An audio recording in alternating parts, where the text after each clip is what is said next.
Lots of tyre noise as he goes around Fallow Bend up the short rise into Museum. Sean pressing on as hard as he possibly can. Up the short rise, over the finish line he goes. Sean Tom 62.14.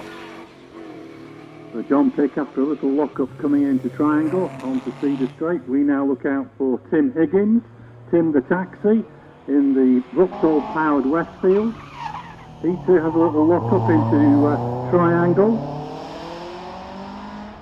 John Pick in the unique and British hill climbing AMS Messiah, and the four-wheel drive is struggling to get the power down just a little bit.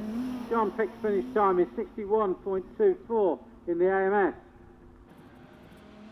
Tim Higgins now approaching Fallow Bend, our local Oswestry-based taxi proprietor, long-term hill climber, has run a bike engine Mallock in the past in the Midlands. We've got Paul Drowne through Triangle. Goes through the finish line for Tim Higgins in a time of 61.56. So Paul Drowne charging up the hill in the little 205 GTI, second in the British Hillclimb leaders in this class.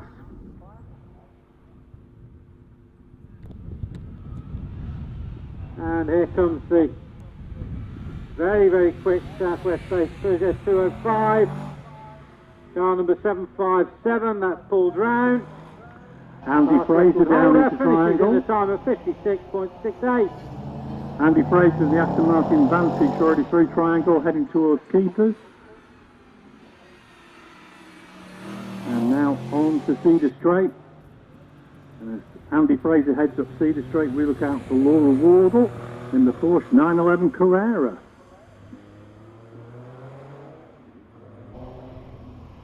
Laura into Triangle Bend already. Again, no semblance of apex. The Aston Martin with Andy Fraser, car number 761. The Vantage goes through the finish line. Andy Fraser's time 64.08. So Laura Wardle heading towards the top of the hill. We look out for Jason Tunnicliffe in the 2.1 litre Peugeot 205. Here's Laura Wardle, she of the Twin Cake awards presentation earlier in the season at Prescott.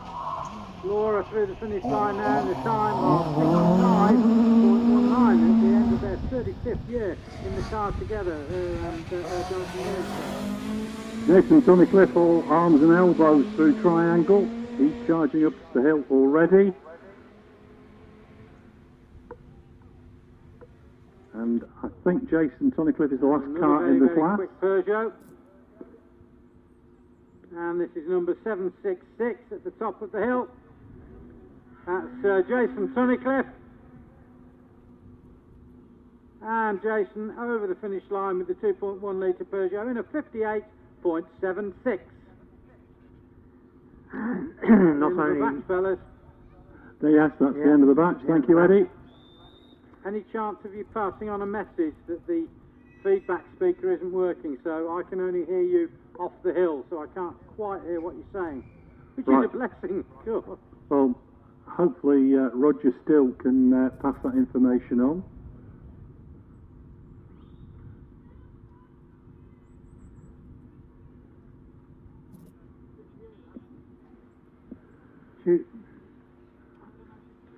I've had a look at the wiring, it all seems reasonably well intact. It comes up from a little bit down on the floor. And I don't know where the rest of it goes, but never mind.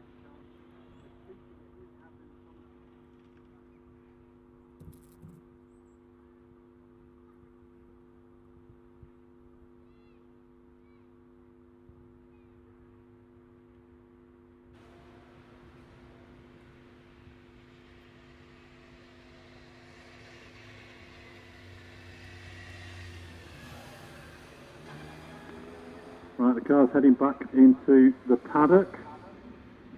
I have relayed the message, if Eddie can hear me, I have relayed the message to the marshals, so hopefully they'll get somebody up there in a short while to try and sort that speaker out.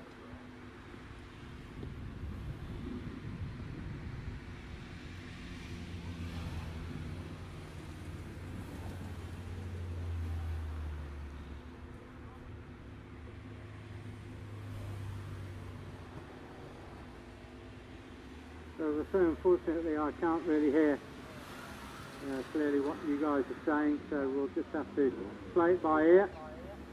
I'll try and avoid interrupting you if I can, but if I've got a car into shallow approach, you may just find me speaking anyway. I wouldn't expect anything else. That was very, very nice. Porsche 911 of Ross McDonald heading back into the paddock.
Right, red flag's coming at the bottom of the hill, so we should be underway shortly.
Right, well, we're back underway, and it's Ian Sargent in the Opel Tigra, quite a rare car in speed events these days. 1.4 litre. That's going to be the basically the Rover K series engine. Pops into view. This is in Class C1 for modified series production cars.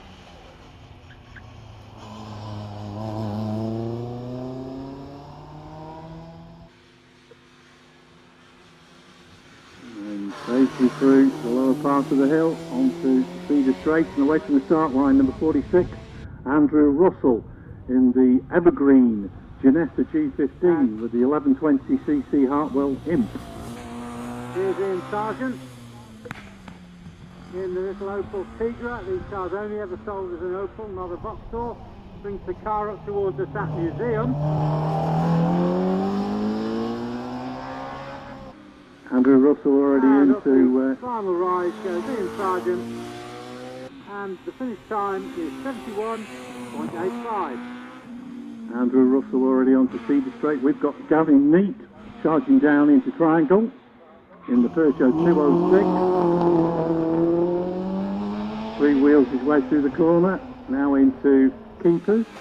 And That is Andy Russell's Ginetta G15. Andy Russell heads to the finish line and his time is 62.69. Interview.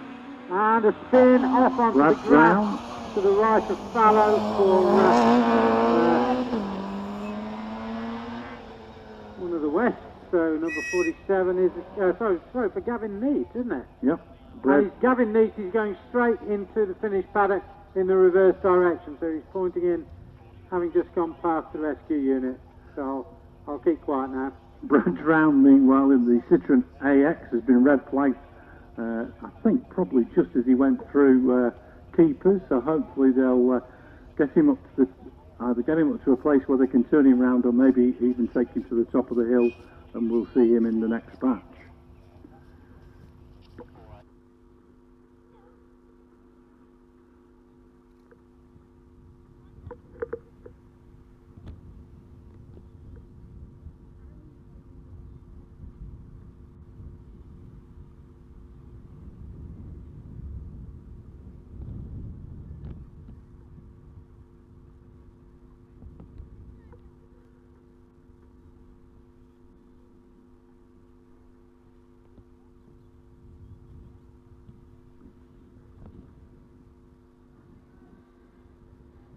Gavin Neate turned around and brought back at the front of the paddock return queue. Yeah, and we've got Brad Drowne going back into the paddock, so we'll see him a little bit later than advertised, as it were, in the running order.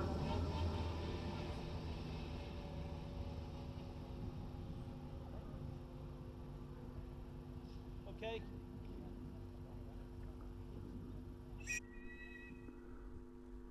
Gavin Neate effectively turned right at post 7.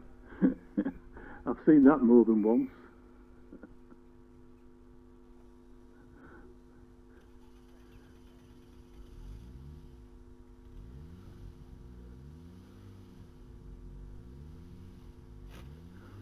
So he was far from neat and tidy.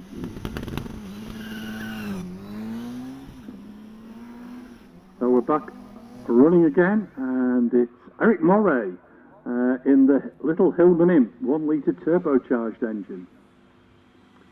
Interesting car, this. Eric ran this turbo engine in his Clan Crusade for many years with a lot of success, and he's had a lot of success with the Saloon Imp as well. Several class records with it in the last couple of years, although not here at Loton. That stands for Martin Shepper. Still, yes, for the last 9 years, that's good, 57 times too. So Eric charging up Cedar Straight, and we look out for number 52, Paul Meadows, in the little Renault Clio. Over the rumble strip on the inside of Fallon. The turbocharged Hartwell Imp takes the lightweight car over the finish line. Eric Morris time 58.59. So Paul Meadows heading towards the top of the hill, heading down towards Triangle, Peugeot 205 GTI of Mark Honey, a regular here at Loton Park. Incidentally, that time of Eric Morris is only a second away from Shepper's record. Paul Meadows Clio leaves Museum Bend, and he stops the clock in the 65.56. That's Paul Meadows. Brad Drowne, meanwhile, in the kitchen, already through Triangle Bend. Having had that red flag run, now on his rerun. And here's Mark Honey, Peugeot 205 GTI, and he breaks the beams, 63.49 his time. So Brad Drowne heading towards the top part of the hill. Mark Linford is the next away.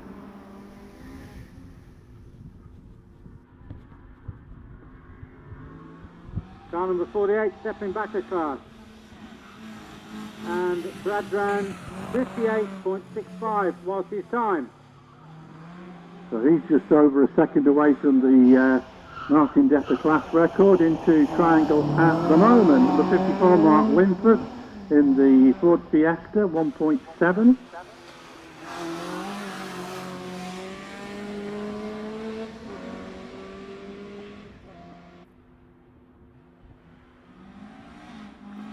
And as he heads along up, at the top of the hill, car number 54, Mark Linforth.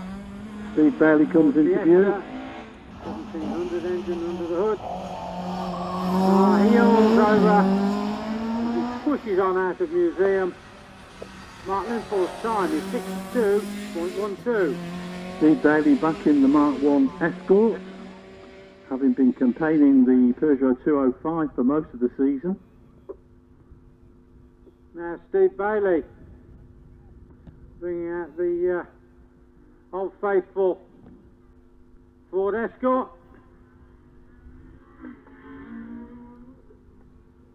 So Steve Bailey, local guy, goes through the finish in a 57.98.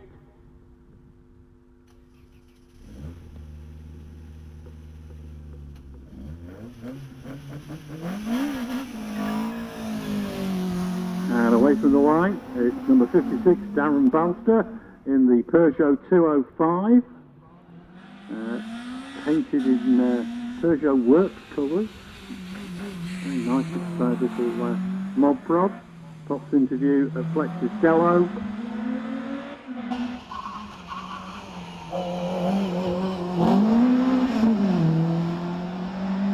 Fire systems engineer Darren Balster bringing the car up towards us. And as Darren heads up Cedar Straight, Colin Satchell has left the line in the other 205. For Reg Phillips by Ace Engineering down in the southwest. Been through a few hands over the years, including Richard Marshall. And Darren Balster goes through the finish line, and his time is at 57.48. With a rebuilt gearbox, by the way. So Colin Satchell heading towards the top of the hill. We look out for Tim Painter in the Aston Martin Vantage.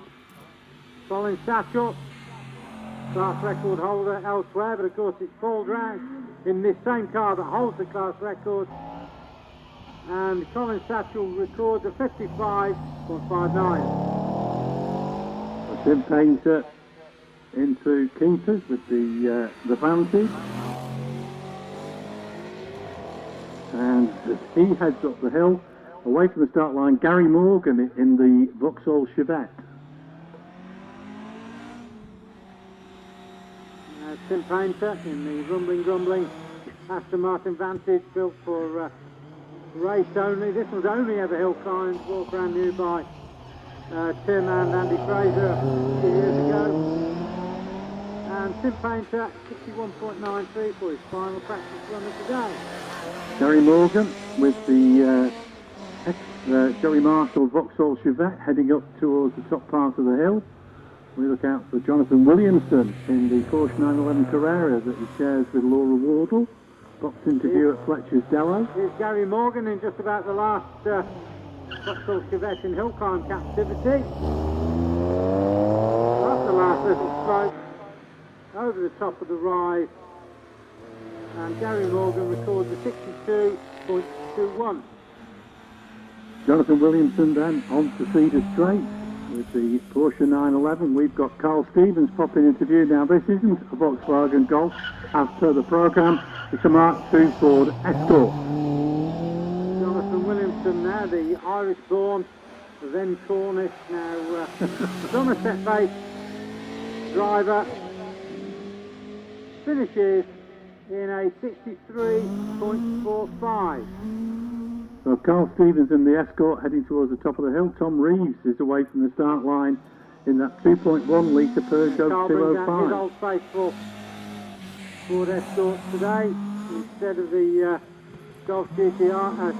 Instead of the Golf GTI. Through the finish line, he goes to 60.52. Well, that was a spectacular drive-through triangle there for the little 2.1 litre Peugeot of Tom Reeves. Sort of did a little bit of drifting through the corner.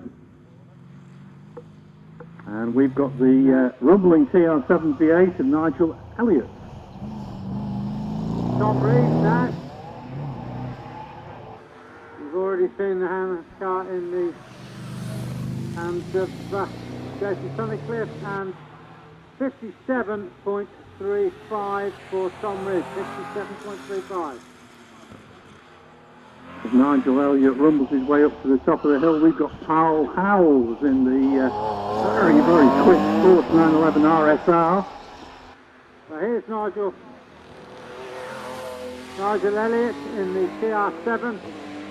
Bit of a shortage of Nigels these days, apparently, and 59.92 his finish time. Are we making plans for Nigel? Paul Howells heads towards the top of the hill. We look out for Mike Turpin in the Vauxhall VX220. 68 is already apexing and leaving Museum Bend.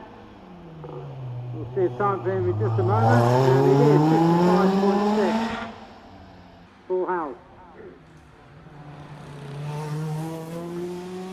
Mike Turpin with the VX220 on Cedar Straight. We look out now for Joy Hoyle, who's sharing the Westfield SEI Suzuki of Ash Mason. Joy pops so into here's view. Mike Turpin, 5 times Midland Hillclimb champion within the last decade. Yes, very, very quickly out of Museum Bend. And 57.08, Mike Turpin. Joy Hoyle onto Cedar Straight with the next along, got number 778.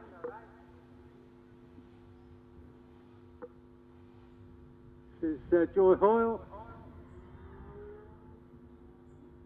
And through the finish line goes Joy Hoyle in the time of 58.2. 58.2.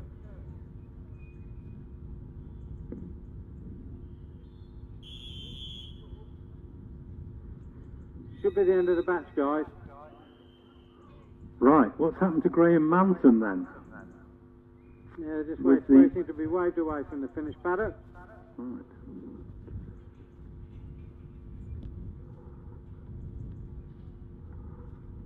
Well, Becky Manton should be the next car up, so we'll see if the Manton's Fisher Fury appears. Well, it was certainly here in the paddock this morning, so hopefully they haven't had a problem. We do have a few people who have failed to turn up. Quick run through the changes. In Class A1, number 15, Robert Lawrence, a non-starter with the Renault A110, the new Alpine. In Class A2, David Dyson, number 35, with the Porsche 911 GT3, also a non-starter. In Class C3, number 64, Peter Turnbull, is a non-starter. And we've already mentioned that number 65, Carl Stevens, change of car for Carl. He's now in a 2-litre Ford Escort Mark II, so he's moved into Class C2. The other non-starters that we've been told about so far are Class H, numbers 90 and 91, Richard Walker and Gavin McLaren. In Class I, number 805, Lynn Owen, 105, Steve Owen. Also number 98, John Stockley, and number 8, unfortunately, Robert Kenrick, all non-starters. Moving on to Class J2, and 122, Mark Dalton with the Empire Evo, a non-starter. In Class K2, 146, Ben Stevenson, also a non-starter. Apparently the engine was on the dyno at the start of the week and didn't survive the experience. Into Class L, and 904, Nicola Minguez is a non-starter. And those are the changes that I've been informed of. We'll have to wait to see whether we see Becky Manton. She should be the next car on the hill.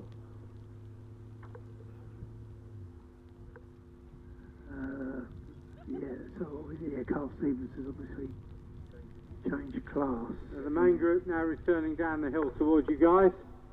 Right, well, we've got rain again at the bottom of the hill. And I'll fire up in a few moments' time and tell you who's the last to disappear from sight. Thank you. Unfortunately, the moment there's any background noise, I can't clearly hear at all what you're saying. The moment an engine gets into view, so let's hope we can get the speaker fixed for you tomorrow, Steve. That would be ideal, Eddie. In fact, it would be nice if it suddenly came into life now. But we'll cope, as always. So we do look forward to the remaining runners in Class D. Jerry Neary, of course, with his Vauxhall-powered Westfield. Phil Goff in the Hayabusa-powered Caterham. Regulars here at Loton Park. Last start, Steve, coming down to you is number 69, Mike Turpin. Thank you. And the mob prods filing back into the paddock. Steve Bailey now back out with his Mark 1 Escort. It's taken quite a while for him to get the car back into competitive mode.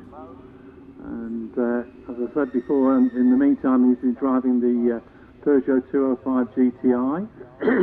He was out in that a couple of weeks ago at Harewood.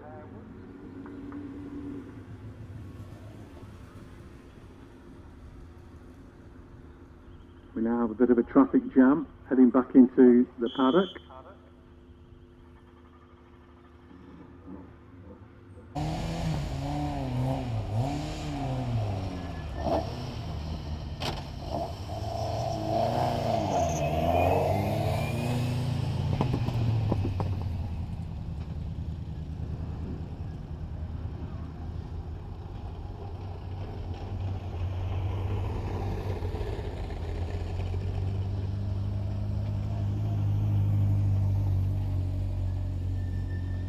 And VX220, last car into the paddock.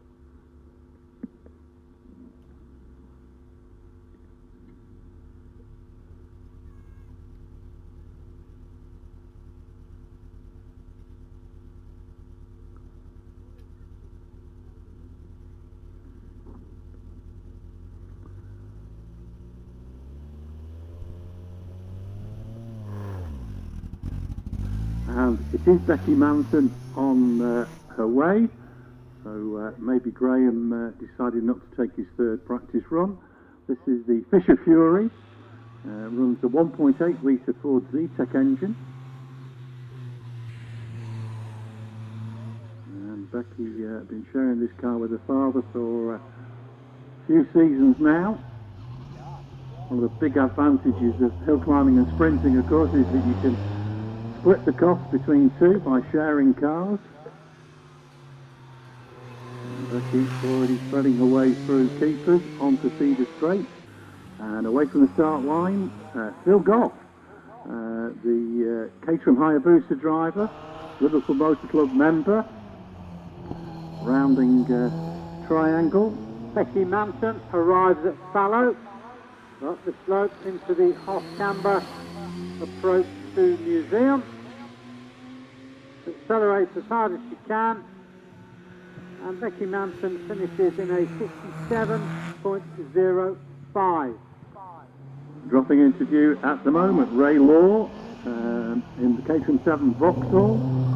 Is Phil Goff from Bougourd. Bougourd being the home, of course, of Hornby Railways and Meccano Toys. And Phil, 58.19. Phil Goff. Ray Law heading up Cedar Straight. We look out for, here he comes, Ash Mason in the Westfield Suzuki that we saw Joy Hoyle driving a little bit earlier. Ray Law makes the exit from Museum, And over the finish line he goes, 58.43, Ray Law. Quite a few drivers not taking this practice run. Ash Mason, car number 78.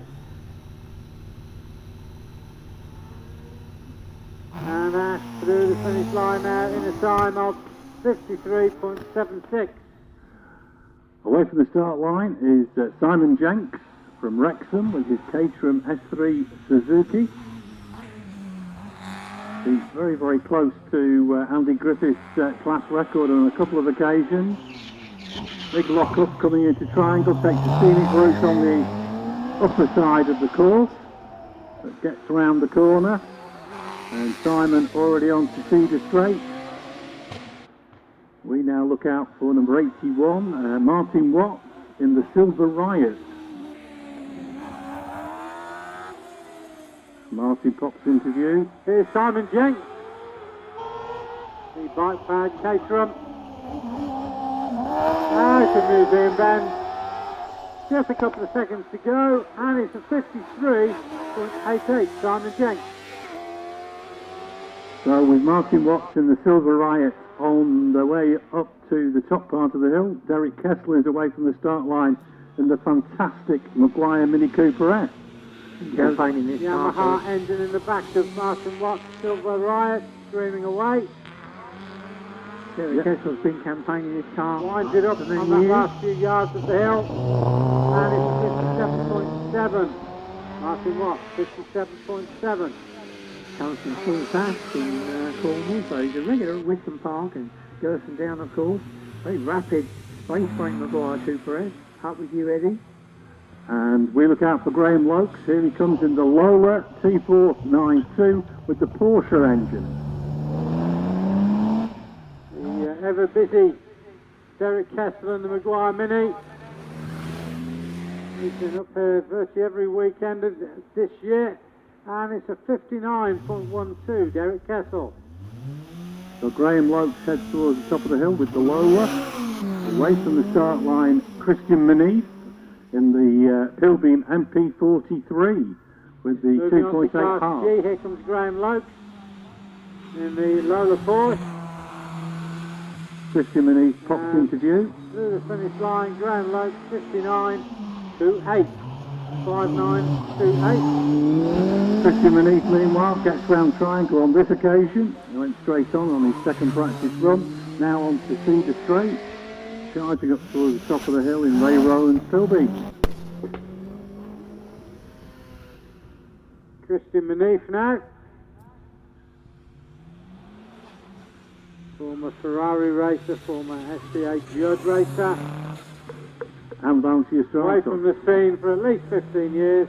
Allan McDonald down into Triangle. Through the finish line, Christian Mineeff 52.92. And Allan McDonald with the little Morris Mini Evo Mitsubishi. The only thing mini about it are the, I think they're the door hinges. The door hinges which are off the boot of a Mini. So it's a complete face frame spec with a turbo. Well, Allan McDonald walks like a retired motorbike racer. That means that he limps with both feet. And up through the finish line goes Allan McDonald. And the loony little car that's 54.42. Les Book in the OMS Hornet already through Triangle onto Cedar Straight. Now we're into the 600cc class. This is number 92. This is Les Buck.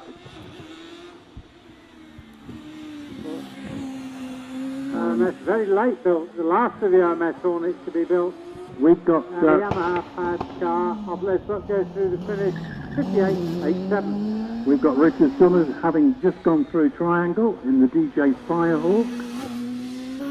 This is the space frame Firehawk that runs in the 1100cc racing car class. And as he heads up towards the top part of the hill, Adam Greenen. Driven 1100 cars, here comes Richard Summers.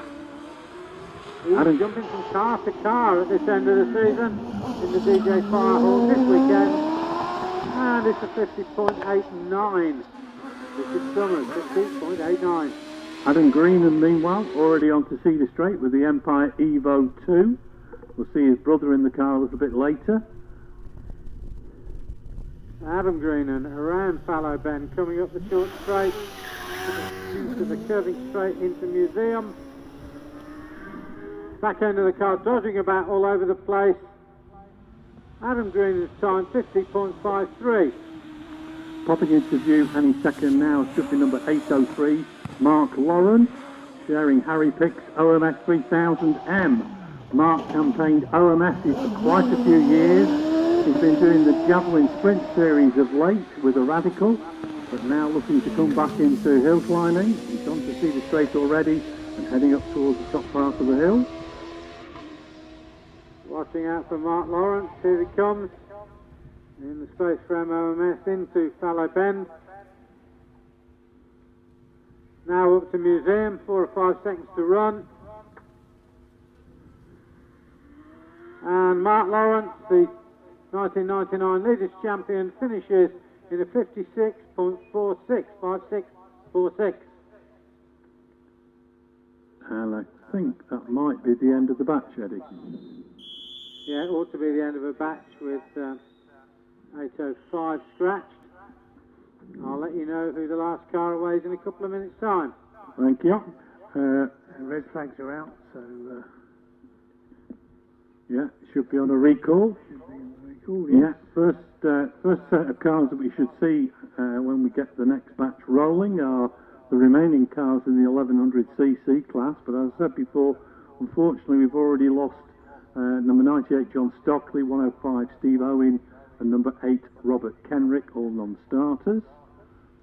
in fact quite a number of the 1100cc cars are registered for the British Championship. So when tomorrow's class runs come along, this is their chance to get into the either of the 2 runoffs. Just the 12 fastest contenders get to qualify. But of course, it's certainly 1100cc cars are quite likely to make the cut, although one does tend to favour the somewhat larger machines. It could end up being a weather-related qualification. It could indeed. You know, we have had situations where 2 or 3 1100s have got in because they've got up in the dry and suddenly it rains and the big single-seaters are struggling for grip. Well, that could well happen. We've got some very rapid drivers in this next batch, including Steve Marr in the absolutely glorious little PCD Saxon, the forerunner of the GWR Raptors. Also designed, of course, by former Team Lotus designer Martin Ogilvie. And Steve Marr, in fact, made the cut for one of the British runoffs at Doon a fortnight ago on his home hill. Yeah. Just to interrupt, guys, last car down the hill coming your way, number 92, Les Buck. Thank you, Eddie. Yeah, so Stevie Marr, always very, very quick and competitive in that little PCD Saxon, which up until very recently still held the class record at Gerson, didn't it, Jerry? The car did, yes, in the hands of Rob Barksfield. It held the record until Robert Kenrick broke it last year. I think it stood for about at least 12 years, if not yes, more. A good number of years, yes. Other ones to look out for in the next little group of 1100s. It's got to be Darren Gumbley in the Force TA. That car rebuilt, of course, after a fairly comprehensive accident at Doon a fortnight ago, using all 4 corners. But good to see it back in action because always very competitive. In fact, Darren scoring serious points in the British Championship this year. He currently lies overall in, just having a quick check, he's 20th equal in the championship, not bad for an 1100. Top 1100, of course, is Robert Kenrick, who's finished currently in 9th place, but as we said, unfortunately he's not here this weekend. Following on from the 1100s, we've got the Formula Fords, quite a nice class of Formula Fords today, ranging from the Venerable Merlin Mark 11A of Paul Morecambe, right up to Dougall's Swift from 1993. Yes, Paul Morecambe's car, one of the oldest cars in the Formula 4 class that we see, and in fact, quite often a winner. And Richard Weaver's Van Diemen, the RF91, is also very competitive, as is Sam Lester. Yes, Sam Lester, of course. He's a regular winner. In fact, quite a lot of the drivers have won the class before, but we're back in action with the 1100. And it's Keith Weeks in the image. This started life as a Formula Ford 1600, funnily enough. Now running the 1 litre Suzuki engine. And Keith pops into view at Fletcher's Dello down into Triangle Bend.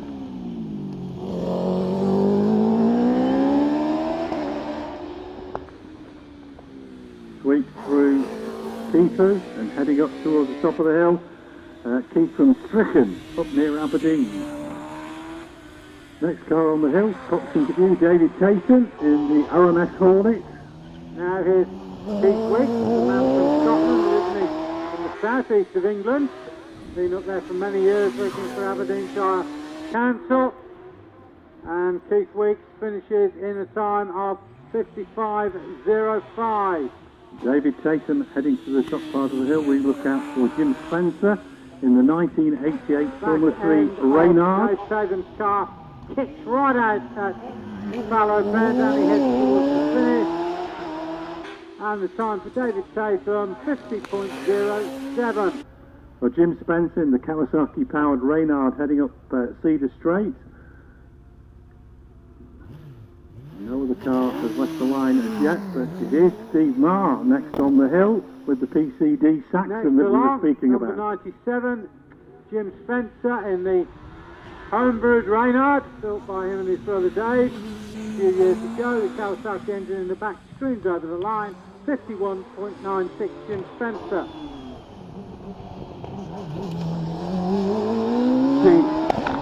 Steve Marr into the Kingsford Complex.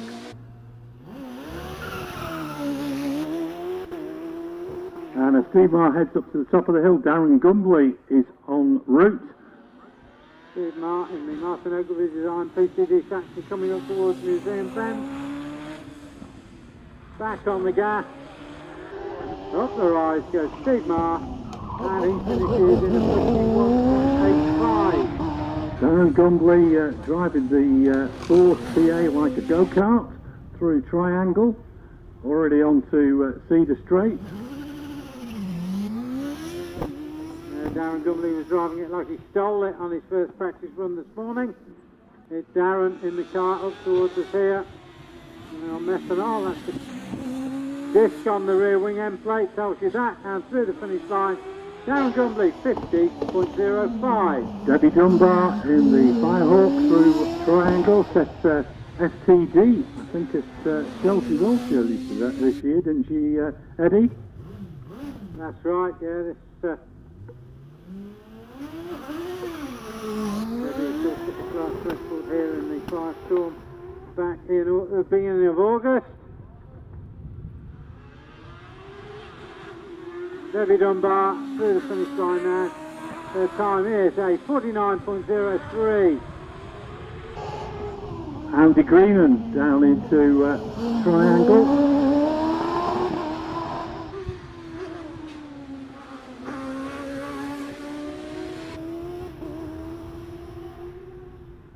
Andy Greenen comes into sight now in the those two. And we've got Harry Pick.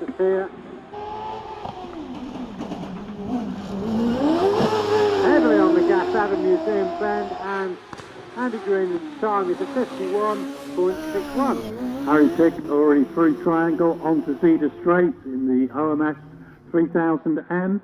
We look out for Jack Cottrell in the Force PT. Next to on, it's Harry Pick. Jack Cottrell Snapping down the throttle, using that throttle just like a switch over the finish line.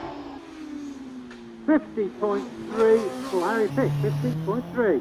Jack Cottrell already onto Cedar Straight. We move into the Formula Fords with Steve Day in the 1992 Swift. Next along the orange Fourth Empire of number 106, Jack Cottrell. Started life as a Force GS600 way back, and the car finishes in a 50.27. So Steve Day already through Triangle, going through keepers at the moment in the little Swift Formula Ford from 1992. And away from the start line already, Carole Nicholls in the Nike Mark IV, the car that her father constructed. Steve Day keeping track for of Prescott cars. Hillclimb. 109 here, Steve Day. Chief instructor at Prescott Hillclimb School. And Steve through the finish line in a 60.33. Carole Nicholls on Cedar Straight already. We've got Doug Auld heading down into Triangle with the 1993 Swift. All cars in this class have to be manufactured before 1994. Carole Nicholls in the night. Carole, well, I think she's been at virtually every hill climb meeting in the Midlands that I've attended this year, whether B licence or A licence. Carole Nicholls finishes in a 68.25. Down into Triangle at the moment, Chris Warden in the 1991 Swift. 111, Doug Auld used to be the chairman down at Gersten Down. And Dental Systems Company boss, Doug Auld finishes in a 64.78. So Chris Warden on Cedar Straight, dropping down towards Triangle at the moment, Charlie Reilly in the 1992 Van Diemen. Here's 112, Chris Warden. Gets the Swift over the finish line now in a time of 64.1. So Charlie Reilly on Cedar Straight. We've got Richard Weaver popping into view, dropping down into Triangle in the 1991 Van Diemen. He takes the scenic route, but he also gets an apex very late on the exit. That must have carried a bit of along the speed. museum is Charlie Reilly. He approaches the finish line. Charlie in the Van Diemen, 60.62. Well, it's just a couple of tenths slower than Steve Day was. Richard Weaver heading towards the top of the hill. We've got Paul Morecambe in the Merlin. Ludlow Base Garage and MOT Centre and Recovery proprietor heads through the finish. He does a 59.26, Richard Weaver. So Paul Morecambe in the Merlin Mark 11A heading up Cedar Straight. And next car on the hill that we'll see coming out of Fletcher's Della, Samantha Lester in the 1992 Van Diemen. Here she pops into view. British Leaders Class winner this year. Morecambe in the Merlin. Out of Museum Bend. Paul Morecambe takes possibly the oldest car in this class over the finish line in a time of 60.4. No mean time.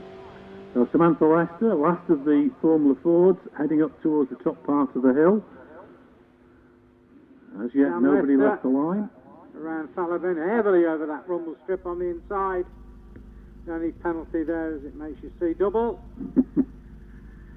Tyres are working so hard on the little car that Sam heads towards the finish. Can she better? And it's a 59.86, better than a 60. Yeah, but only second fastest in this third practice. Richard Weaver, the quickest, on a 59.26. Away from the line, Allan Warburton at the moment.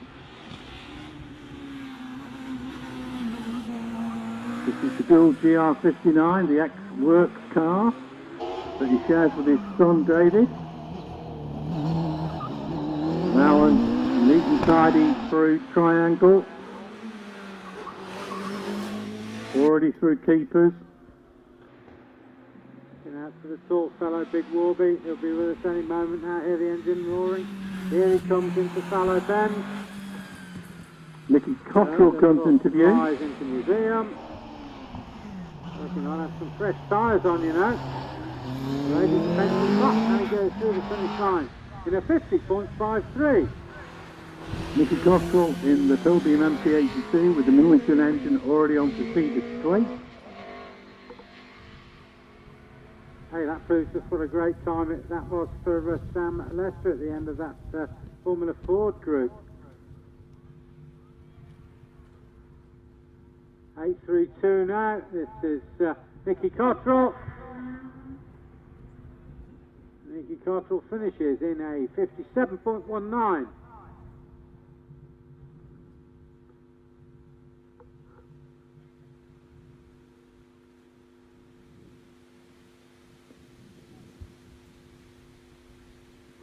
We don't appear to have any more cars coming to the line at the moment.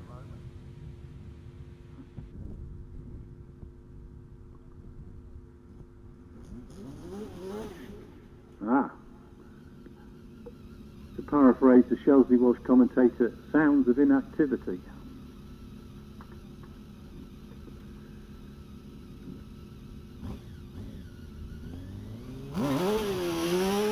Fraser Davis away from the start line in the Reynard with the TKD Y V8 engine. This is an engine based on two Yamaha R1s mounted on a common crank. And Fraser down into triangle.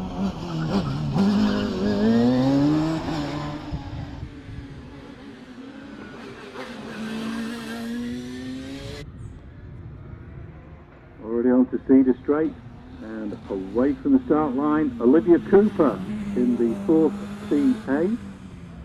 Fraser Davis now in the Reynard with the little Yamaha V8 in the back. Series of about 5 engines built by Fisher's husband Terry, and Fisher finishes in a 53.75.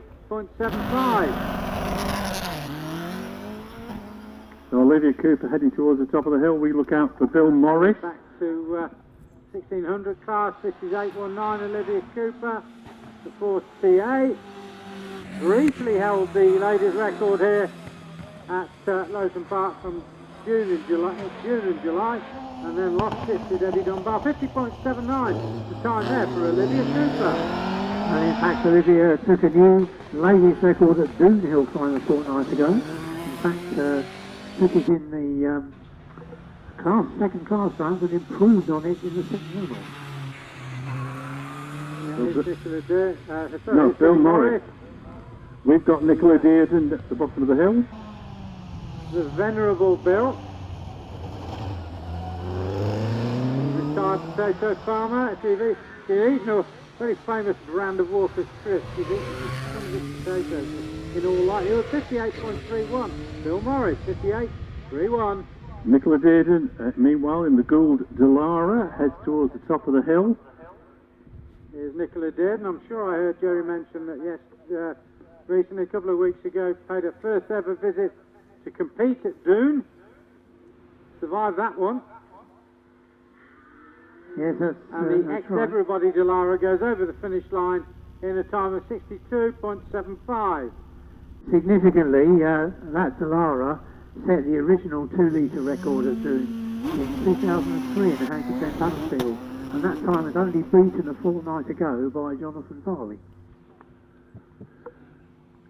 So the next car... Masters in the finished paddock getting ready to turn the cars off on their journey back down the hill. We've got Matthew Ryder heading down into Triangle, and the first of the cars he's driving today, the Empire Race. This is the first event for the riders driving this Simon Fido car. And Matthew heading towards the top of the hill. With the riders 1600 engine from their earlier Evo. Throwing a few sparks as he comes into Fallow heavily over the rumble strip on his left. Matt Ryder guns the car over the finish line in a time of 51.99. Matthew Ryder. I think that might be the end of the batch.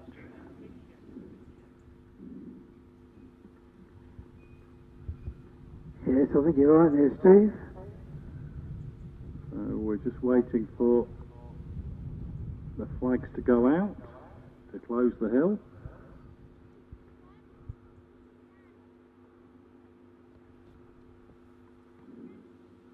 And Matt Ryder's in the finished paddock.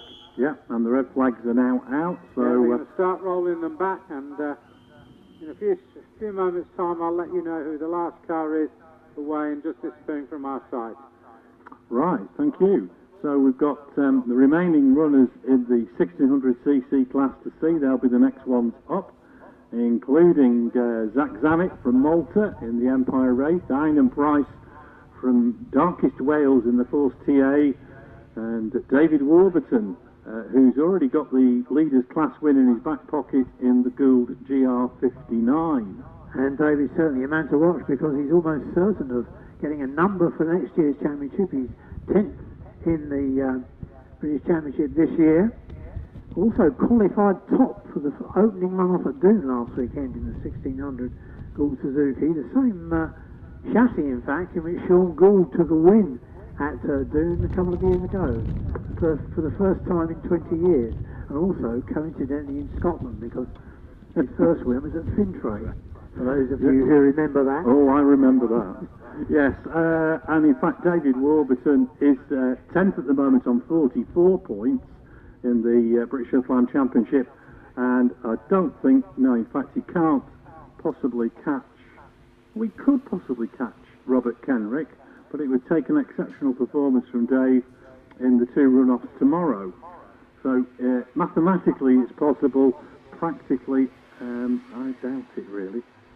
The man who could have challenged him was, of course, Jason Moran, who unfortunately is not driving. He is here today, Jason, but the engine is being rebuilt at the moment and he's hoping to be out again with the Gould Judd next season. And that, of course, is the oldest of the Goulds, isn't it, that one? That particular car of Jason Moran. Because that was the car that was... Roy Lane's old car. The oldest of the GR55s, I think, yeah. Yeah, the 55s, yeah. There goes... yes, Roy Lane had it. Chris Merrick and Tom New drove it for a long while. Carl Davison had it as well. It's done the rounds. In fact, when Roy Lane had it, he took his last ever win with a record at La Val de Terre in the Channel Islands. Back in the early 2000s. And it's always run that 4-litre jug.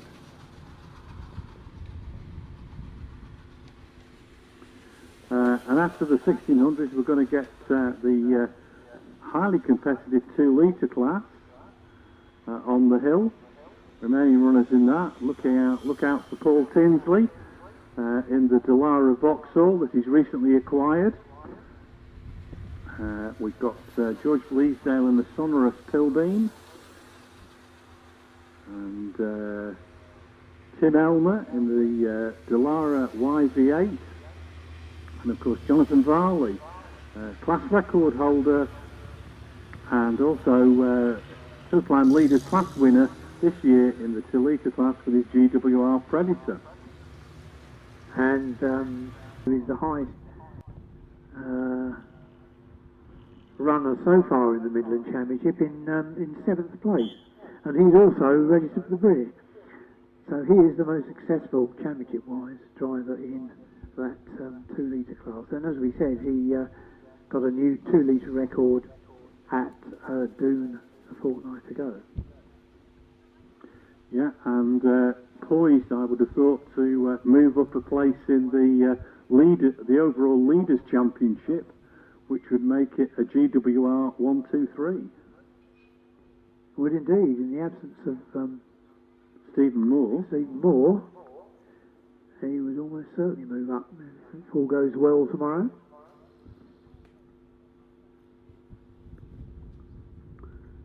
Jonathan driving, as we mentioned earlier, the GWR Predator, which is basically a Raptor, again designed by Martin Overley, but the chassis which Graham White Jr. ran that Arrows Formula 1 engine and gearbox in back in the mid-2000s. That was some engine, wasn't it? The noise from that was incredible. I can remember it at Craig Antlet and it just bellowed its way up the hill. Yes, Fantastic amazing machine. piece of gear. Unfortunately, the Formula One gearbox wasn't up to hillclimb starts. I think that was basically a problem with it. Well, I think it was up to hillclimb starts, but not as many as you do in a day. Well, he precisely. couldn't cope with all that stopping and starting. No, I don't think the dogs were big enough, really. I think it was pretty all right for one flyer, and then the rest they had to crawl it off the line. Oh, Colin got some wins with it. Oh yeah. Not, unfortunately, as he'd hoped for the championship. And this was after he was champion himself, of course, which he was in 2001, 2002 with the V6 Gould GR51 and 51B. In fact, the Gould 51B chassis is in action today, but with the 4-litre Judd in it, in the hands of Sue Young and Matt Ryder. And we'll see that car in this batch in the hands of Sue Young. It should be in this batch, yeah. So, as well as the 2 litres, we've got the normally aspirated, we have the forced induction 2-litre cars, and the ones to look out for there, Richard Spedding in the Gidiborough Raptor, Paul Hames and Simon Moyes in Gould GR59s, and Kelvin Broad, the only other runner in the class, with the Force TA, which was a new car at the end of last season. Then we're into the big over 2-litre class. Red flags coming in, so we're not going to be too far away from the restart.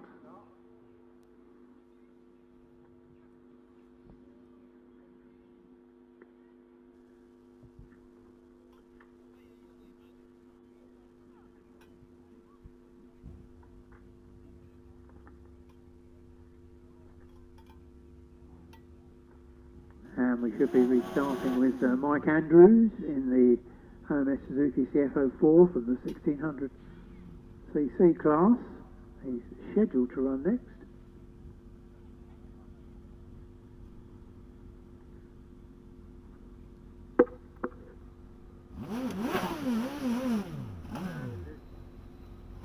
Here's Mike Andrews in the CF04 OMS. 1400cc Suzuki engine, so more or less the standard unit.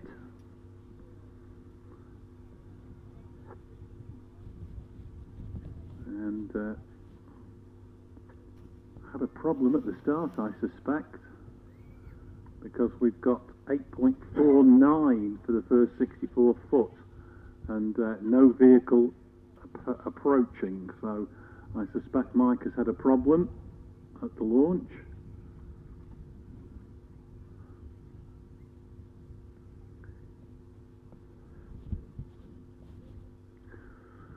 And the rest of the runners in the class all running the what I call the full fat Suzuki Hayabusa, the 1.5, 1.5 litre units. We do have a couple in the normally aspirated 2-litre class running Suzuki Hayabusa. I was going to say the real full fat ones are 1660, I think. 1660. About as big as you can get them. Well, they're the extra full fat versions, though. Yes, it's come up now on the computer that Mike Andrews has a failed run. Unfortunately, he's gone through the 64 foot, possibly with a dead engine, and he'll be pushed back into the paddock. But I never thought you could take them much beyond 1600, but we've got 2 in the next class, 1670 and 1630 cc.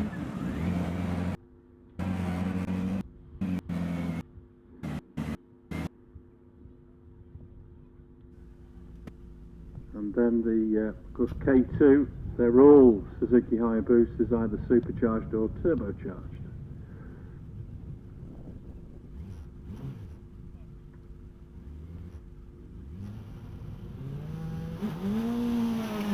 And we're off and running, and it's Stuart Dow from Dunfermline in the OMS 25.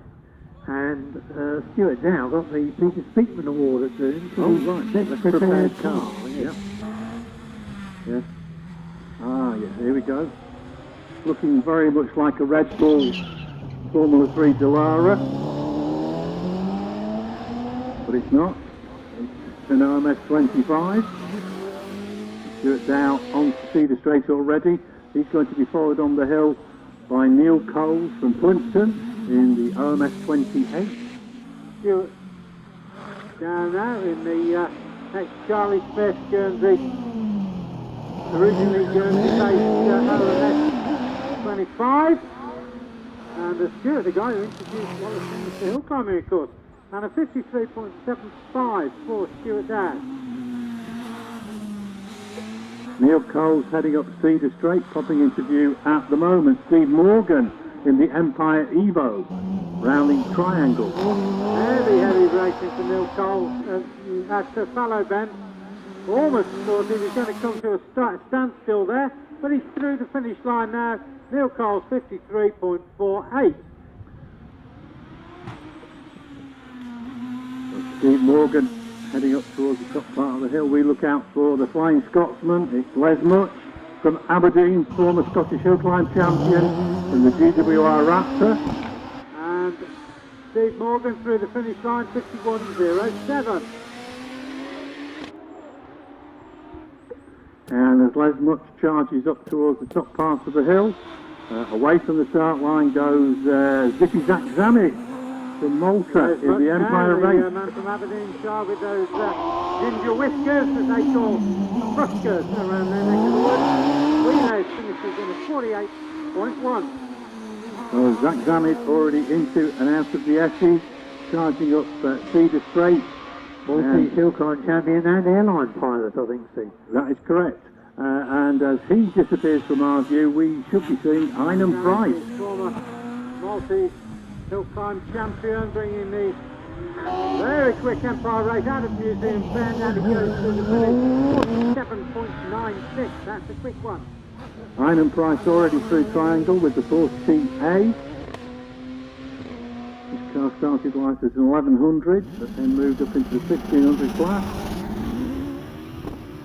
Along, here's Einem Price. And we've got red flags out. Really quick in the dump this morning, but he gets a red flag. Yes, we've got red flags down here as well. Line. Yeah, he pulls up alongside the old lodge.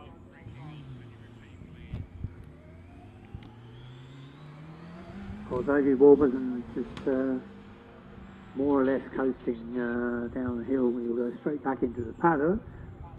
Not quite sure what the problem was. Maybe a spin at loggerheads. No. Or did he get the red flag? He was one of the red flag drivers. David Warburton. I think Einem Price was also red flagged. So it was Zach. I think what happened was Zach has stopped after the finish. Is that right, Eddie? No, Eddie's not hearing us. No, I can hear you talking, but I can't hear clearly what you're saying to me. I've sent a message to Bill Pardo. Bill, if you can have a look at your phone screen, asking you to try and get our sound engineer over for sometime this evening so we can fix this overnight, so that there is a feedback speaker in the box up here at Museum Bend. It's all guesswork at the moment. I don't even know if I'm talking over you. Once a car gets close, the engine noise drowns out anything you're saying on the system speakers over the other side of the bend.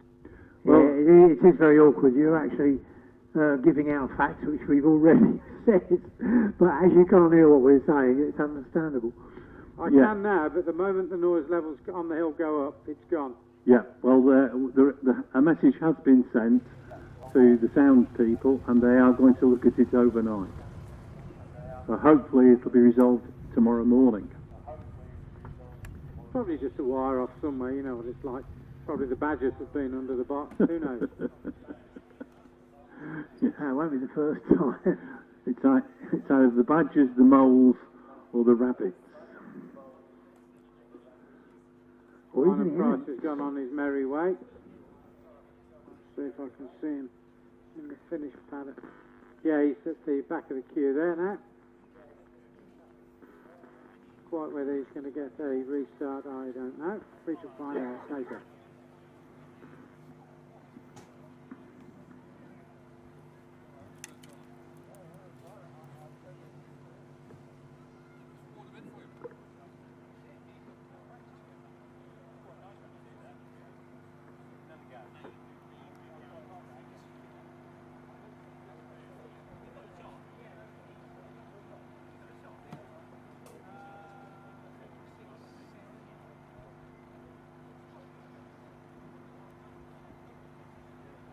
Yeah, Arnold Price has been sent straight back down, guys.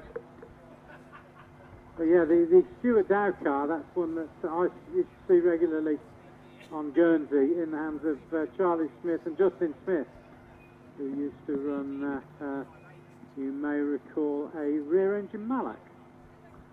And also an MP43 on the same colour scheme. They had an MP43 that was bright yellow at one stage. I can remember seeing that at Wiscombe Park when they had a guest driver in the car, a certain Jim Robinson, who, of course, was one of the pioneers of the MP43s. And when he shared one with David Grace. Amongst others, yeah. Amongst others, yeah. In fact, if you look back at Jim Robinson's career, he nurtured so many drivers who went on to success in hill climbing. A fantastic. Yes, he was a notable mentor. Absolutely, yeah, superb.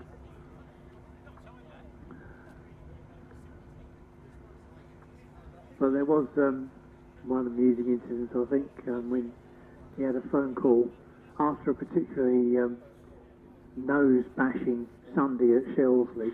he actually used to make the high downforce noses for Mallocks, make his own. And he had a phone call from Dick Mallock saying that I heard there were all these noses being knocked off at Shelsley, but I haven't had any phone calls yet. What is that? And Jim obviously would say, I've no idea. Yeah, I think the record I saw was set by Martin Groves at Doom when he knocked off 5 nose cones on his Mallock. Oh yes, it was. 3 of his own and 2 of somebody else's.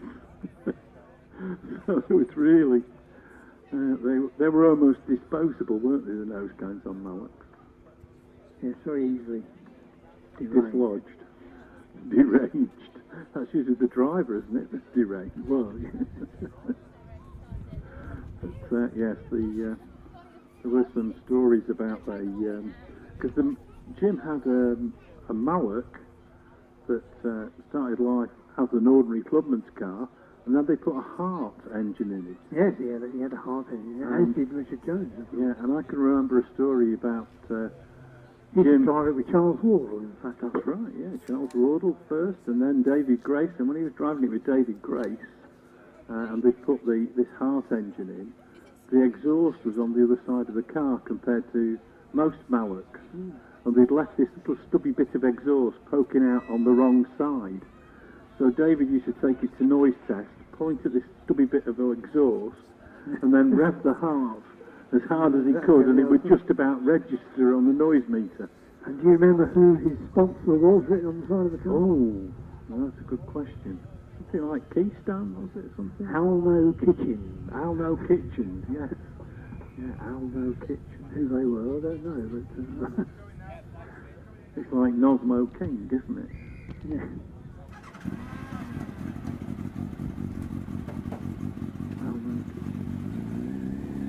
Yes, the car, I think, if memory serves me right, was white with red lettering on it. Yes. I only remember these sort of things because I'm scanning a lot of old slides in at the moment. So. Got a bit bogged down because I'm doing the RAC rally. Right, well, we're back underway, and it's Lee Griffiths on the hill.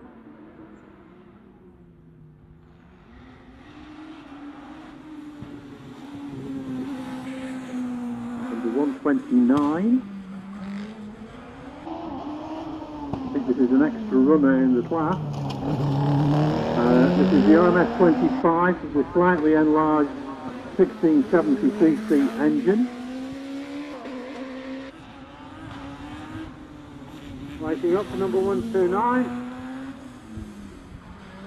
And he's followed on the hill by Untitled Price on his rerun.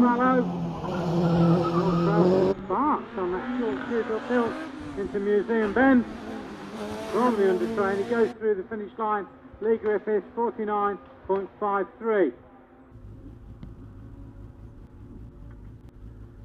Here's Arnon Price. Now that was a really quick approach into Fallow. He was flying this morning when he was a couple of seconds, and co-class runners in the wet this morning, and he's over the finish line with a 46.27. Iron Price. So Iron Price to the finish. We look out for Liam Cooper, pops into view. With the fourth TA, and saw White driving earlier, Olivia.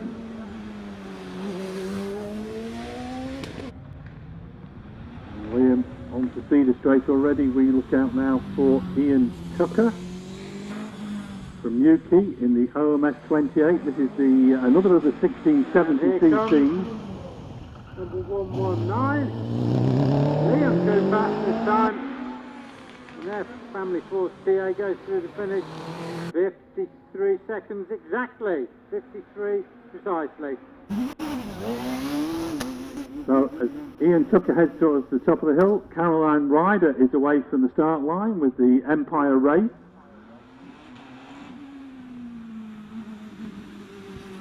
Next along, Ian Tucker. Very steady run, heavily off the throttle at Museum. Back on the gas though, and the 130 Ian Tucker, 58.23. Caroline Ryder being very sensitive in the Empire Race. It's the first time today that she's sat in the car, let alone drive it. And Caroline taking a steady run up towards the top of the hill. And followed by David Warburton, who's done a 1.93 for the first 64 foot, so he's on the charge. Caroline Ryder, in her first time out in this Empire Race, 60.61. Caroline Ryder. David Warburton towards the top of the hill. We look out for David Warburton. Paul Tinsley. After being pulled up further down the hill. David Warburton takes the GR59 Suzuki through the finish in a time of 46.29. So Paul Tinsley already cleared Triangle into and out of keepers in the Vauxhall powered Dallara from 1997, Formula 3 chassis. And he heads up the top of the hill. Look out for John Cottrell. Let's describe this Dallara as everybody. And John Cottrell, a bit of a lock-up coming into Triangle. Round of the Sprint Championship in Andy Blacktown, 56.5. Paul Tinsley returning after some years away. John Cottrell heading towards the top of the hill. George Bleasdale away from the start line already in the Pilbeam MP88 with a V6 Rover engine. Box into view. Another of the Cottrell crew is number 132. It's John Cottrell. And John Cottrell finished time in his final practice run of the day, 55.34. So George Bleasdale en route to the top of the hill. We look out for Michael Tregonning from Wadebridge in the another Pilbeam MP88. This is a 2-litre Duratec.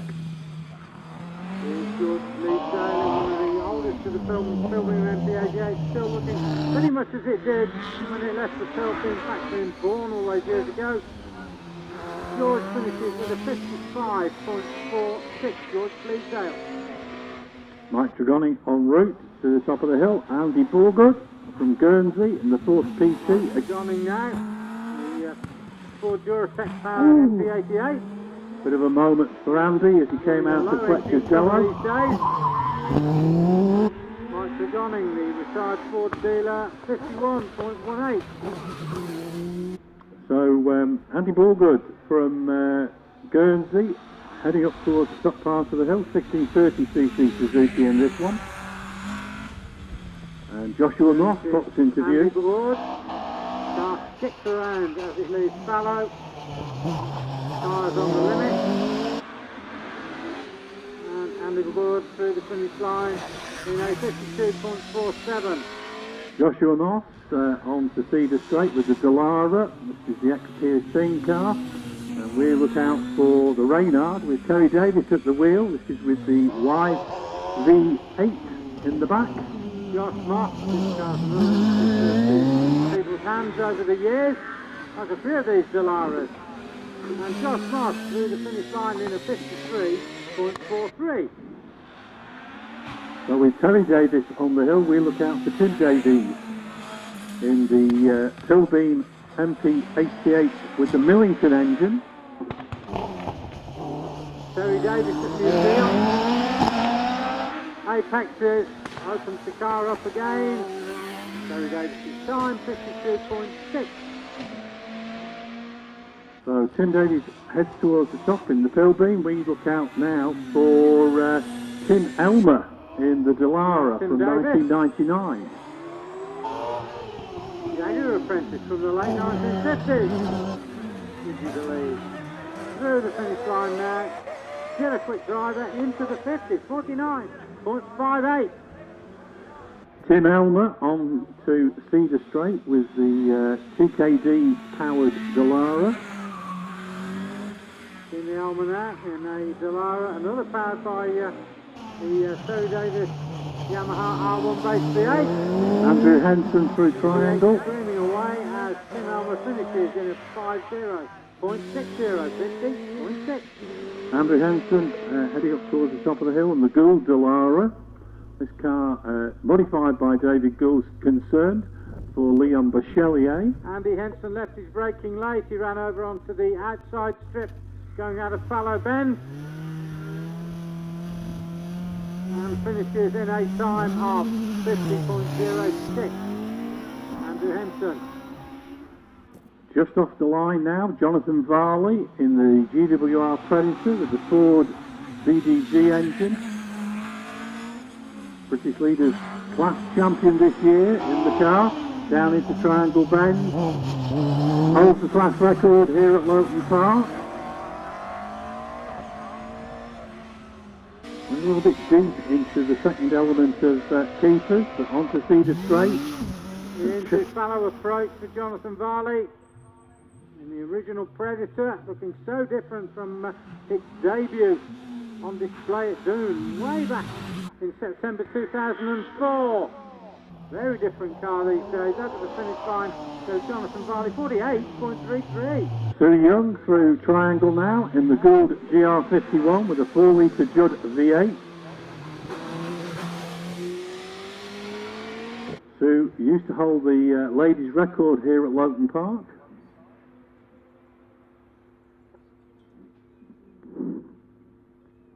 Sue Young now, and away for a couple of seasons. We saw a few times earlier this season she's failed appearances when the car wasn't right.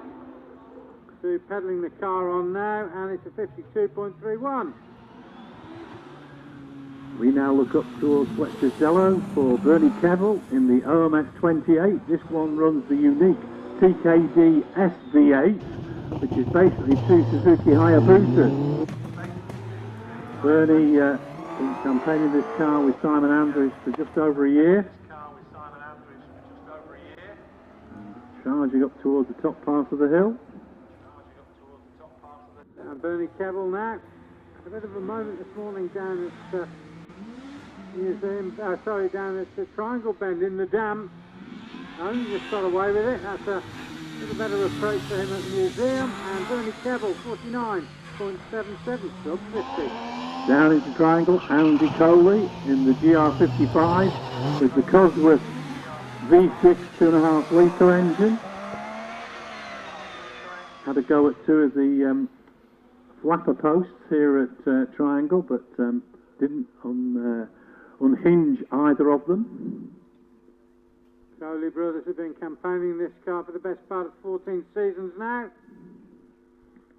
Andy Coley winds up the little Cosworth KFV6, and he's over the finish in a 49.79.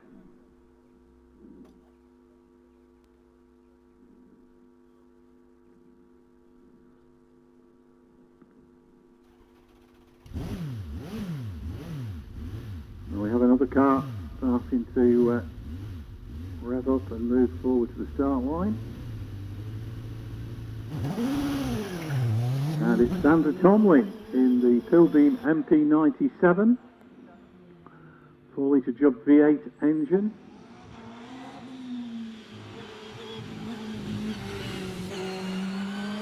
Sandra Potts interviewed out at Fletcher's Dello down towards Triangle Bend.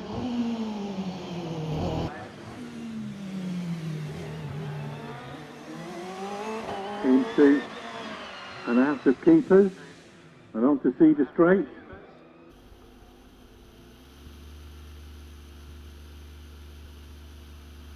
Now coming up the end of Cedar Straight and into Fallow. Sandra Tomlin in the big pill beam.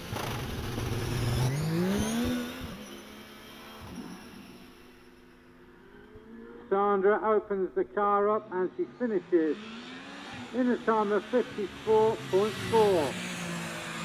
We now look towards Fletcher's Dello, and here comes Lindsay Summers in the DJ Firestorm with the 2.5 litre Cosworth V6 engine. Neat and tidy through keepers onto Cedar Straight. Lindsay heading towards Fallow. Here's Alex Summers. No, it's Lindsay. Sorry. Lindsay Summers. Best time of the day at Chelsea last Sunday. Lindsay Summers 51.88. How soon you forgot.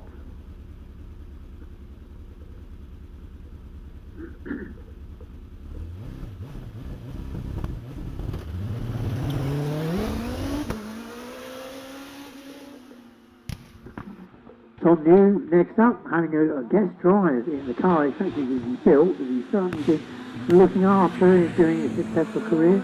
Wallace Minnie's Gould GR59 with the Cosworth XD. Tom has had a run out in this car at Knockhill race circuit for practice recently, but Loton Park somewhat different kettle of fish, I think, to Knockhill. Ever so slightly narrower, but going well. Tom New driving the new Champions car. First time he's competed in the car this weekend, but he has very briefly driven it on test once before. Tom New opens the car up, and his finish time at the top is 49.3.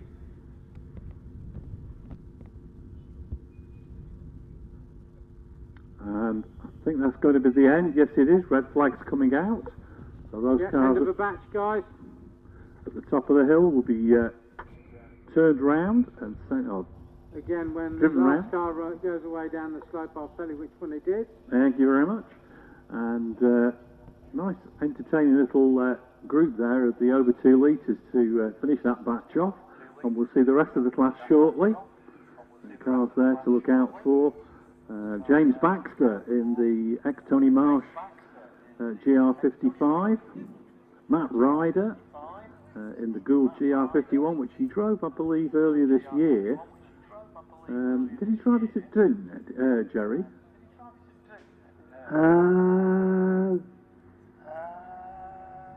I think he drove it at Prescott. I wasn't actually there. No, he didn't drive it at Drowne. Ah, right. I knew he'd driven it somewhere else before. Yes, it was Prescott. Yes, so I missed that because I had to go to Gurston. Oh, right. We've also got Graham Wynne and Sean Gould in the new GR59Js. Scott Moran, of course. And all the remaining competitors with the numbers from last year: Alex Summers, Dave Uren, Wallace Minguez, Will Hall, and reigning champion Trevor Willis.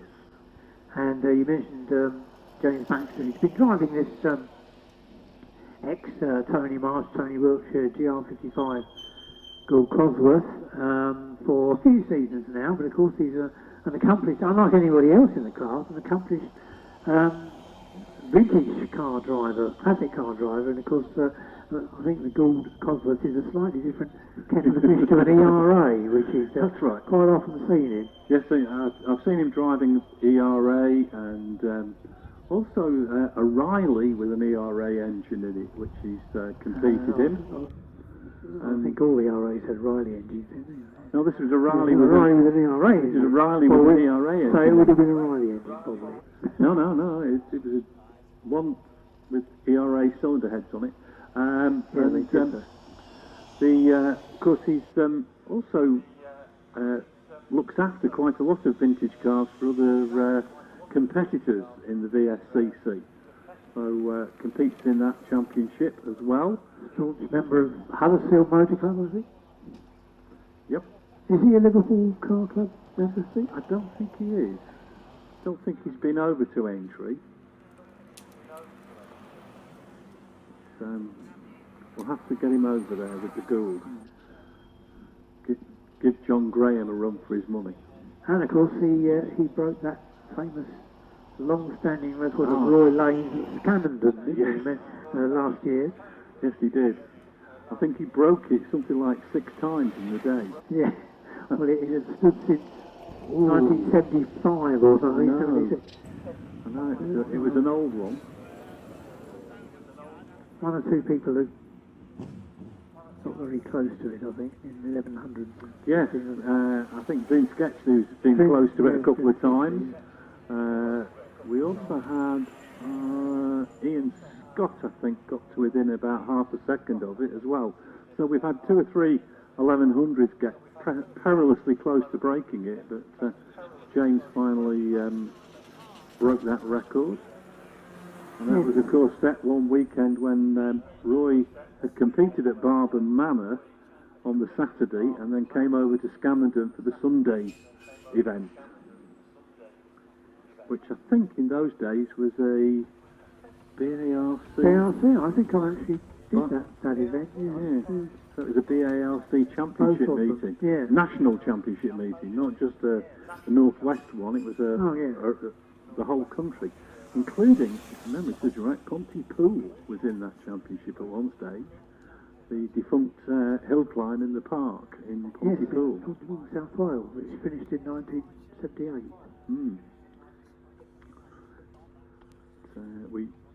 We've had a lot of fantastic cars over the years at Scamenden Dam, including Allan Staniforth and Barry Whitehead in various of their 1100 specials. In fact, the very first visit I made to Scamenden, I had a long conversation with Allan Staniforth about hill climbing in general and building your own car. Because he was the man behind Terrapin. Yes. And unlike a lot of the modern day constructors, you didn't buy a completed car from Allan. You bought a set of plans and you made your own. Which is how David Gould started. Last car away coming towards you is number 136, Josh Moss, in the bright orange Dallara S399. Thank you, Eddie. We'll keep an eye out for that.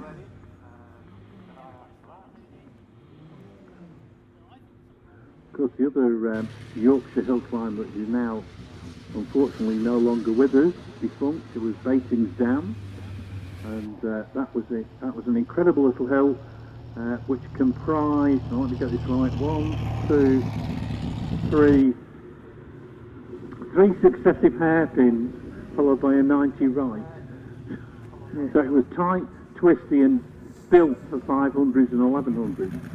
And I went over for one meeting there, and it was the 500 Owners Club event. Oh, it was just absolutely wonderful little hill.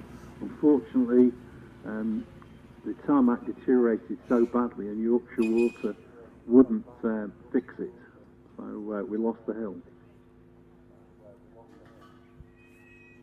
Red flags now coming in, so we're going to be back underway with the penultimate batch of cars.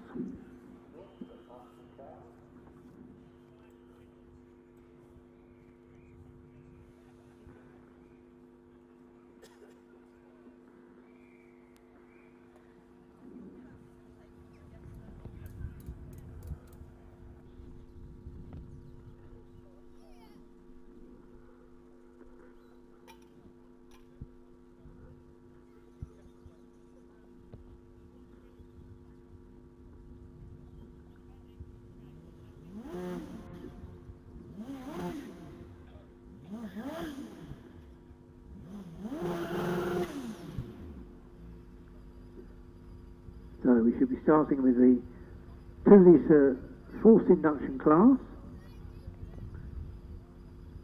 5 starters in that class. Ben Stevenson, a non-starter. So we should be starting with Pete Tatham, brother of David, who we saw earlier on in the 1100 class. And son, of course, of the late George Tatham of McLaren fame. Pete Tatham driving the 1300 supercharged OMS 25, which he acquired from Nancy McDonald a couple of seasons ago. Into an outer triangle, Pete Tatham. Saw his brother in the OMS Hornet a little bit earlier in the 1100cc class. Pete onto Cedar Straight already. Now here's the Tatham car, number 144. Pete Tatham heads through the finish line in a 50.53.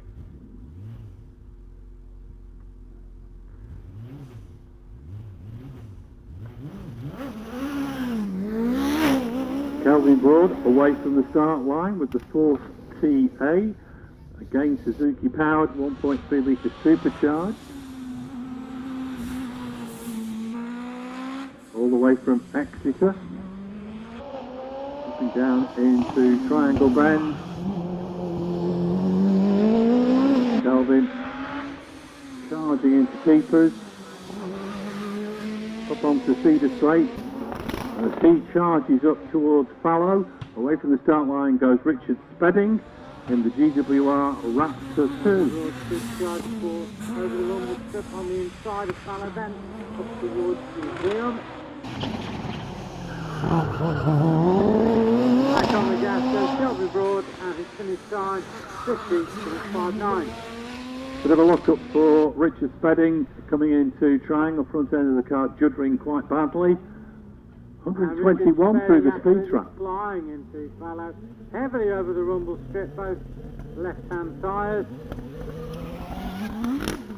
Hardly lifted at all at Museum, and he finishes 45.31. We now look out for Paul Haynes in the Gould GR59. Paul pops into view. Down into triangle. And Paul's the only one in the class with a turbocharged engine.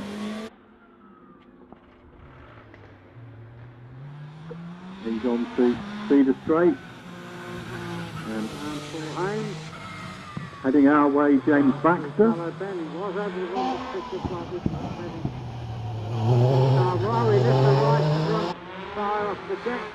And through the finish goes Paul Haynes, 46.98. So James Baxter in the tip-top Gould GR55 heading towards the top part of the hill. James Baxter, the Huddersfield vintage car preparation expert. And he goes off onto the ground, and he's into the tyres, and I can hear him shouting in annoyance as the engine stops. He's not pleased with himself there. And the left front wing end plate are stuck in the tyre barrier on the outside of Museum. I thought he was going to get away with that and steer around on the grass, but of course on slicks it just won't do it. Just went a little bit wide on the exit of Museum. Getting out of the car. Masters are with him. Is he okay? Yes. The language is probably fairly ripe.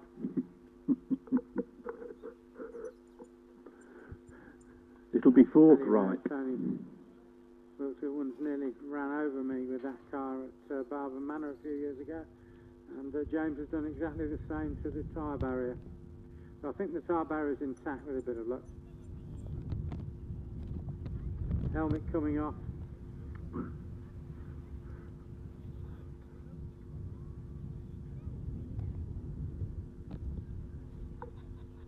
Right, it's going to be a few minutes of delay while the car's recovered.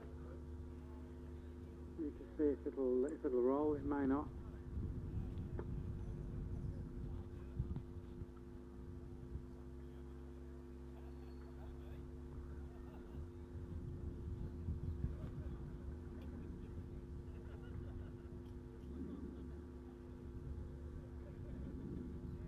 So this weekend is the annual visit by the Team Valley Marshals. They come across here couple of times this season, but they've come en masse today. Ooh. Course car arriving. It's not the course car, is it, this one? But it's Chief Master's car, shall we say. Oh dear. We've got the flatbed recovery vehicle heading up the hill. Okay, driven by John Moll and rescue, BARC rescue at this top end of the hill this afternoon.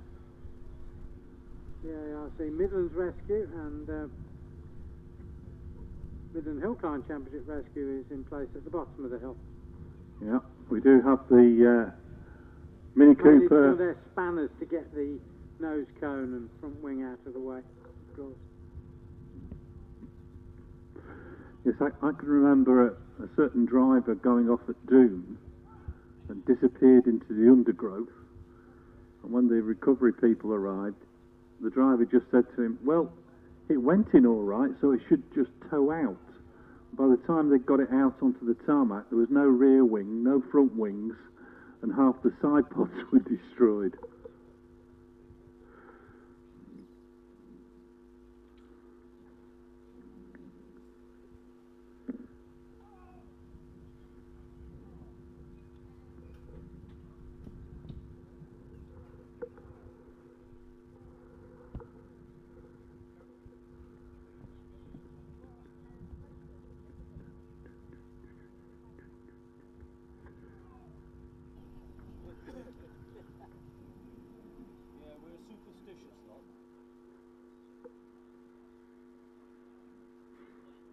Yeah, I always remember at museum, before they put the tyre barriers in on the outside of the corner, there used to be huge growths of bracken, and a certain Christian Mineeff going off in the bright yellow Lancia Stratos disappeared into the bracken, and the bracken sort of parted, and then it all went back upright again.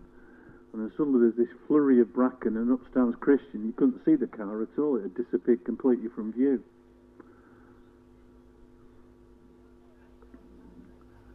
And of course we've had one or two little incidents coming out of the museum corner as cars put the power down a little bit early and clipped the bank on the outside. And then at I think it was a couple of years ago at a vintage meeting I was commentating at, one of the cars manages to shed a wheel as it went past the commentary box, which went bounding down the quarry and disappeared from view. So lots of incidents at the top of the hill, and almost as many down here at Triangle in a good day's hill climbing.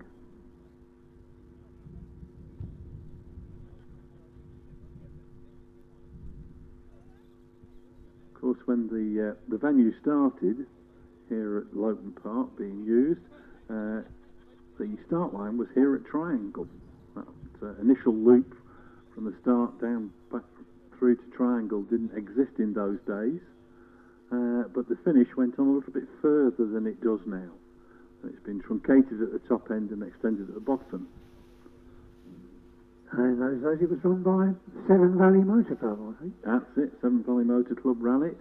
Then I think they stopped for about 2 years before Hagley took up the baton. It went out of use for a couple of seasons. And Hagley added the extension to the start, to where the start is now. Yeah. The loop. And thankfully, we now have this fantastic commentary box overlooking Triangle. But is the old one still standing? I wonder. It's somewhere over there in the trees. It's probably behind the. Yes, you couldn't see very much from there. No, I always remember it was also infested with wasps more often than not. Yes, it was indeed. You had to dig your way in sometimes too, because it had grown up around the door, the undergrowth, since it had previously been used. One thing you could see though is the start line, which you can't actually see from here, because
everybody's in a safe place. We'll have the red weight coming in. We'll be back underway.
Mansfield thing, I think. Well, you see. You know what they say about Yorkshire people?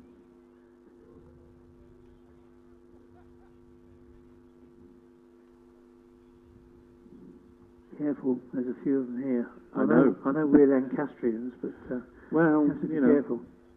if you come from the right side of the Pennines, what can be wrong? I think it's a certain MSA. I just saw a UK steward here who might disagree. Is that right? Well, you know, nothing wrong with a bit of disagreement.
Well, I can hear distant whistles.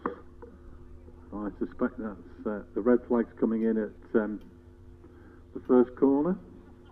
So we just, the top contenders, we just had Trevor Willis to run. We can hear the Radical Performance engines, high booster V8 warming up on the start line.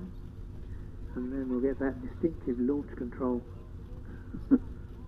sound as he leaves the line. Fastest in practice so far, Wallace Ming is 44.19.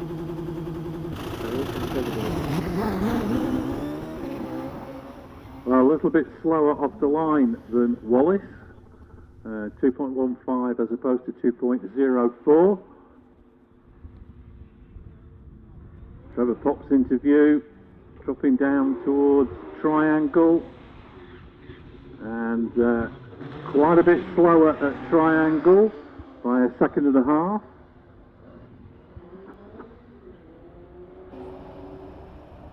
Through keepers, and he's dropping back even more.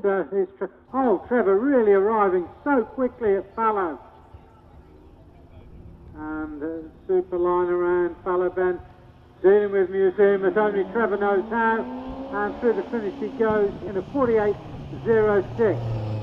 Joe Mackerel round Triangle in the Tiger SF83, runs a 1.6 litre Peugeot engine, and it used to be a Formula Ford 2000 race chassis. So just 48.06 for Trevor Willis. Seemed to lose a lot of time. The last car in back. This is Joe Mackerel in the little Tiger. Should be the end of the batch, then there'll be just 4 cars in the very final batch of the day.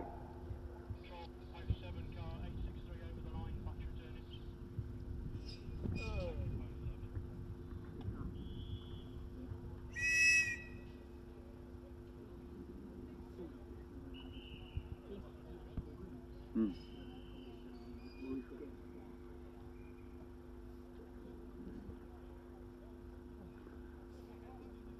46.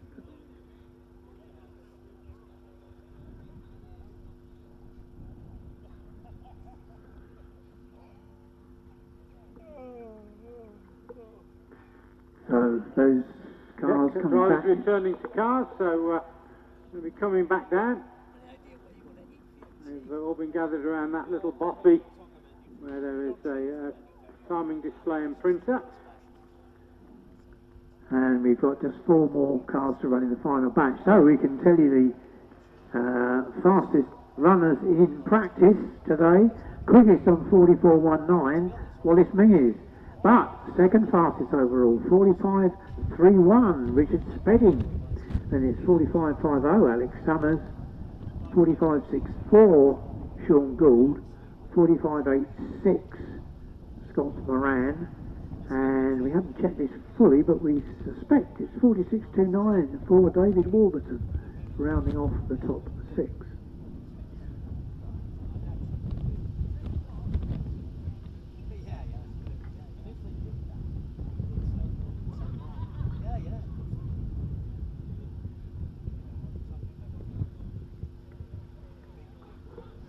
Car's returning. I'll give you the last device away from the top as and when I can see it. The last device. Right.